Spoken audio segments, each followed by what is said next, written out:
One nation one election पे Congress party ने पहले ही ये संदेह व्यक्त किया था कि ये केंद्रीय और राज्यों के बीच जो हमारा ढांचागत संबंध है, जो हमारे लोकतंत्र की रीढ़ है, उसको तोड़ेगा, कमज़ोर करेगा। और यही मंशा भारतीय जनता पार्टी की है।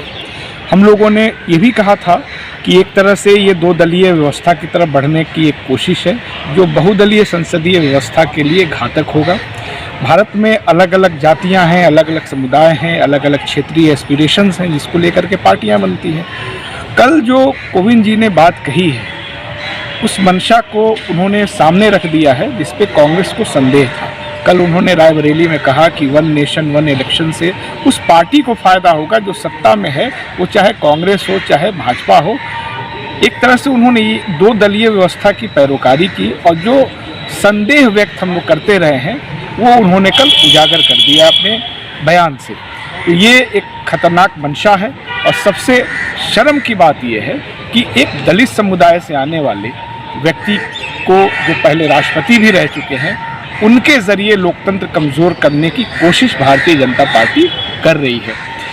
वन नेशन वन इलेक्शन हमारे संघीय ढांचे को कमज़ोर करेगा। अभी स्थिति यह है कि जहाँ पे गैर भाजपा दलों की सरकारें हैं, वहाँ जो गवर्नर्स हैं वो उन बिलों पर साइन नहीं कर रहे हैं जो उनके विधानसभाओं से पास करके उन तक भेजी गई हैं। उन राज्यों को सुप्रीम कोर्ट में जाकर के शरण लेनी पड़ रही है।